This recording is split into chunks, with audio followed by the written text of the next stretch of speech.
Olá, turminha. Olha a gente aí de novo. Desta vez agora a gente vai estudar um pouquinho sobre função afim, né? Função afim. O que é uma função afim ou função polinomial do primeiro grau? A gente vai ver algumas aplicações, né? De antemão a gente já está vendo aqui um gráficozinho, onde esse gráfico eu vou chamar de plano cartesiano. Ele é composto por dois eixos, um eixo na horizontal, que é o nosso eixo X, e um eixo na vertical, que é o nosso eixo Y. Esses eixos também são chamados de ordenadas e abscissas, certo? Que a gente vai ver mais na frente a questão desses nomes. Por que eu chamo isso de função afim ou função polinomial do primeiro grau? Porque toda função, quando ela é do primeiro grau, equação do primeiro grau que a gente já estudou, né? Polinômio do primeiro grau, eu tenho em cima da incógnita ou da variável expoente 1. A gente já viu isso lá em polinômios, certo? E a função afim, ela é muito aplicada no nosso cotidiano. Vamos ver alguns exemplos, né? Sem delongas, sem demora. Vamos lá, vamos aplicar aqui alguns exemplos para a gente ver como é que funciona essa função afim. Então vamos lá. Uma aplicação bem simples, né, de uma função afim no nosso cotidiano seria ao abastecer um veículo, né? Então eu tenho ali o preço da gasolina, R$ 5,39. O etanol, R$ 3,75. Digamos que a gente vai abastecer esse carro com gasolina. Então, com gasolina, né, quanto mais gasolina a gente utilizar, maior será o valor a ser pago. Então, por exemplo, se eu chego lá e eu quero abastecer só 1 litro, R$ 5,39. Ah, eu quero colocar 2 litros, então eu vou pagar R$ 10,78. Não, hoje eu quero colocar 3 litros. Então, R$ 16,17. Percebam que o valor que eu estou pagando no final, né, depende da quantidade de litros. Ó. Coloquei 2 litros, então eu paguei o quê? R$ 10,78. Coloquei 3 litros, eu paguei R$ 16,17. Então percebam que quando eu aumento a quantidade de litros, eu aumento aqui, né, o valor que eu vou pagar. E como é que eu sei isso aqui? Através de uma função. Apenas multiplicando, né, o valor do litro pela quantidade que eu vou abastecer. Como eu chego no posto e não sei qual é a quantidade, então na minha função, essa quantidade ela vai ser representada sempre por um x, que é um valor desconhecido, certo? Vamos mais aqui outra aplicação para a gente ver melhor. Ó, Hélio trabalha como funcionário de uma loja e recebe R$ 880 todo mês. Então, nosso amiguinho Hélio, ele recebe R$ 880, né? Todo mês, já é garantido. Esse 880. Deu uma subidinha ali, vamos ver se a gente arruma esse negócio. Vamos pegar aqui a borracha, pronto, tá ok. Vamos lá, vamos voltar aqui para nossa caneta. Então, todo mês, nosso amigo Hélio recebe 880. Só que aí a loja diz o seguinte: olha, cada produto que você vender, né, você vai receber R$ 10 a mais. Ó, cada produto. Digamos que Hélio é um vendedor de sapatos. Então, se ele vender um par de sapatos, ele vai receber o quê? 880 mais R$ 10. Então, o salário de Hélio, ó, 890. E como isso é calculado no final do mês? Através da nossa função, que é uma função afim, certo? Então veja, o salário de Hélio, ele torna-se R$ 800, né? Ele é R$ 800 mais R$ 10 por cada par que ele vai vender. Eu sei quantos pares, nós sabemos quantos pares Hélio pode vender num mês, Hélio pode vender num dia? Não, eu sei que o salário dele é 800 mais 10 vezes a quantidade que ele vai vender. Então, a minha função afim para o salário de Hélio pode ser representada da seguinte maneira. Salário de Hélio, né? Chamei de S, salário de Hélio, é igual a X, que é igual a quem? Aliás, S de X, né? A gente chama S de X, não é igual, desculpa aí, igual a função, que é 10x mais 880. 10x está representando para a gente, 10x, a quantidade de produto que Hélio pode vender. Então aqui o nosso 10x, a quantidade, e dependendo da quantidade, ele vai receber um determinado valor. Se ele vendeu 1, ele recebe 10 reais. Ah, Hélio conseguiu vender 2 pares de sapatos. Então Hélio vai receber 20 reais. Hélio vendeu 3 pares. Hélio vai receber 30 reais. Lembrando que esses valores 10, 20 e 30 serão somados ao seu salário inicial. Então, no primeiro mês, Hélio receberia 890, né? No segundo mês, só conseguiu vender 2 pares, vai receber 900 reais. No terceiro mês, ele conseguiu vender 3 pares de sapato, 910. Nosso amiguinho Hélio é um pouquinho preguiçoso, hein? Então, aqui a gente demonstrou como se aplica a função no cotidiano. Mas e como é que eu represento ela, a função afim, em matemática? Né? Como é que eu represento esta danadinha? Vamos lá? Primeiro, vamos à definição do que é uma função afim.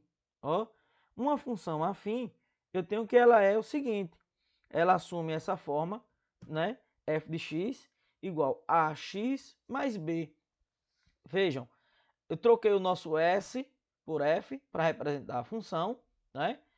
Ela tem o nosso X é a variável ou incógnita, certo? O nosso A e B são números reais, Esse A que multiplica o X, ele não pode ser zero em hipótese nenhuma, porque ele não pode, Pablo. Imagine, se você colocar zero aqui no lugar do A, quando você multiplicar por X, vai dar zero. Digamos, voltando ao salário do nosso amiguinho Hélio. Se a função é 10, 10x.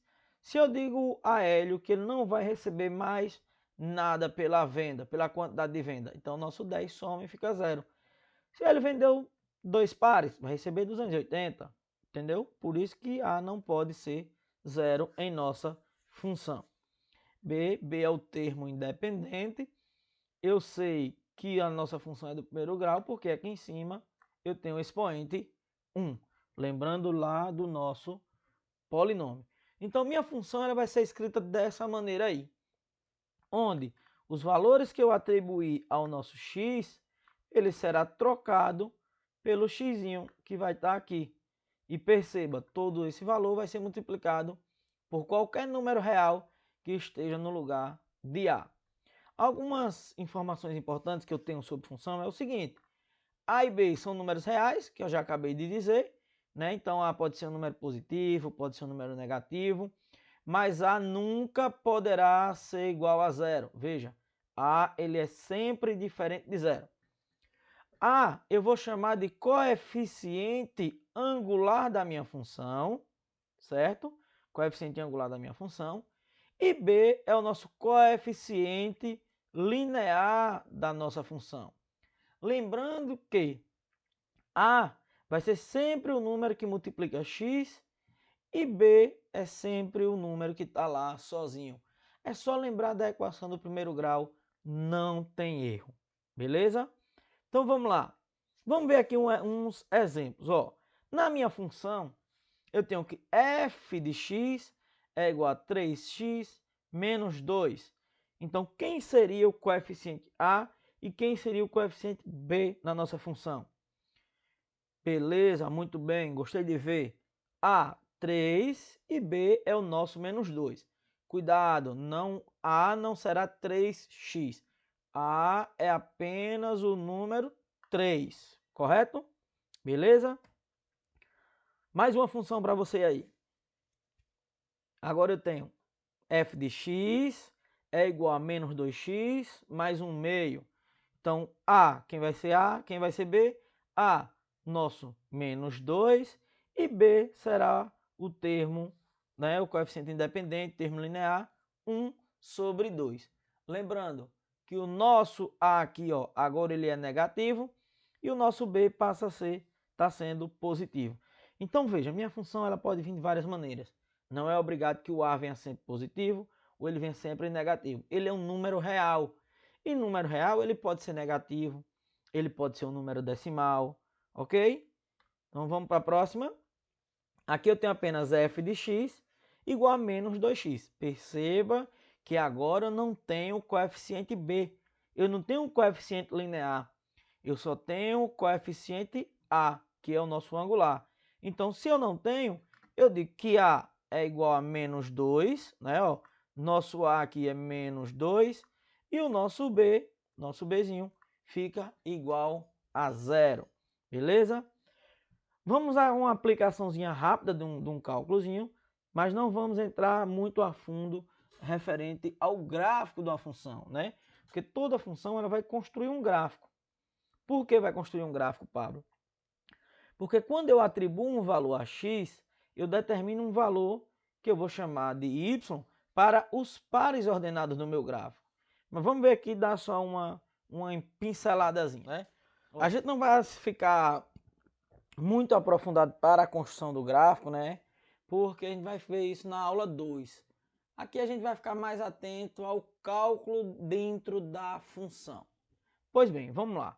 Primeiro, o que é o gráfico de uma função? Ele diz que toda função do polinomial, toda função afim, toda função polinomial do primeiro grau, o seu gráfico ele é uma reta, certo? Ele é uma reta. Essa reta vai determinar para a gente se a nossa função é crescente, decrescente ou constante. Que isso vai ficar para a nossa próxima aula, aula 2. Vamos atentar aqui apenas o cálculo dentro da função. E para isso vamos fazer aqui dois exemplos simples. Ó, eu tenho uma função f de x, né? Ó, aqui eu tenho aqui, ó, f de x, que é igual a quem? A x menos 2. O que a gente vai usar será aqui a nossa expressão, né, polinomial, x menos 2, quando eu aplicar um valor em x. Então, quais são esses valores, Pablo? Olha eles aí. Quando a gente aplicar 1 no lugar do x, quando a gente aplicar 3 no lugar do x, qual seria o valor de y? Pablo, e quem é esse y? Esse y vai ser o par ordenado que eu vou ter como resultado para montar o nosso gráfico, certo? Então vamos lá. Que lá na frente a gente vai chamar isso de imagem. Fica mais para frente um pouquinho. Então vamos aqui. Eu tenho x menos 2. Se x for 1, né, a nossa expressão deixa de ser uma expressão polinomial e passa a ser uma expressão numérica. 1 menos 2 menos 1. Se o nosso x for 3, tiro o x, coloco o 3. Ó, 3 menos 2, 1. Pronto, aqui eu já tenho o valor do par ordenado y. Beleza? Então vamos lá. Nosso gráfico, como ficaria? Coisinha rápida. Ó, quando o x foi 1, né, ó, depois a gente vai ver direitinho como é que funciona esse gráfico. O nosso y foi menos 1. Quando o nosso x foi 3, né, o nosso y foi quem? Foi 1. E aí eu tenho que o meu gráfico aqui ele vai estar subindo. Veja que ele passou aqui em cima do 2. Tudo isso a gente vai dar um nome mais na frente. Tranquilo? Eu quero que vocês fiquem atentos apenas a esse cálculo aqui no momento. Então vamos lá. Vamos pegar mais um agora. F de x, né, ó, f de x é igual ao polinômio, que é 2x menos 2. Vejam, a diferença do segundo exemplo é que agora o nosso coeficiente angular, o a, ele aparece. Pablo, ele não aparecia lá, mas lembra lá do monômio, que quando eu não tenho nenhum número multiplicando, quer dizer que vale 1 ali na frente, né? Então, eu tinha o número 1, só que eu não preciso escrever 1 multiplicando qualquer número real substituído. Agora aqui eu tenho o nosso coeficiente A e tenho também o coeficiente B. Vamos usar a mesma tabelinha. Quando o nosso x for 1, eu vou ter 2, que é o nosso A, vezes 1 no lugar do nosso x, menos 2. 2 vezes 1, 2, menos 2, 0. Tranquilo. Quando o nosso x for 3, vai ter 2 vezes o nosso x, que é 3, menos 2. Ó, transformei de função polinomial para uma expressão numérica. E aí, primeiro a multiplicação, 2 vezes 3, 6, menos 2, 4. Como ficaria o gráfico dessa nossa função? O gráfico da nossa função, né? Deixa eu apagar aqui para facilitar o nosso cálculo. Olha. Então vamos apagar aqui para não ficar tão feio o nosso gráfico. Vamos lá. O nosso gráfico aqui, eu teria os pares ordenados. 1 para o nosso x, 0 para o nosso y, né? Ficaria aqui em cima, ó, no nosso 0 aqui no centro. Onde é o 0, Pablo? Deixa eu trocar a canetinha. Canetinha. Caneta. Ó, 0 é nesse ponto aqui, ó. Onde o eixo x, que é horizontal, se encontra com o nosso eixo y, que é o vertical. Então, se você tem um par ordenado x, 1, e y, 0, eu automaticamente vou marcar aqui no nosso ponto, certo? Em cima do eixo. Isso a gente vai ver mais na frente. Agora eu tenho que o nosso x foi 3. Então vou tentar colocar aqui mais ou menos 2, 3, né? Ficaria mais ou menos aqui. Então vamos lá, ficaria mais ou menos aqui. E o nosso y foi quem? Ó, coloquei 1 aqui. Nosso y foi 4. Vamos dizer que o nosso 4 está lá no alto. Olha ele aqui, né? Seguindo a nossa sequência, 1, 2, 3, 4. E aqui o nosso gráfico ficaria onde, ó? Ligando o nosso x ao nosso y, ó. X foi 3 e o nosso y foi quem? O nosso y foi 4. O nosso gráfico teria esse desenho aqui. Na próxima aula, aula 2, a gente constrói esse gráfico, né, mais organizado e espero que dê para ficar entendido aqui a relaçãozinha do nosso cálculo. Galera, se gostou, dá aquele like, enfia o dedo aí e se inscreve no canal para não perder a aula 2. Desde já, obrigado por ter ficado até aqui. Até a aula 2. Fui!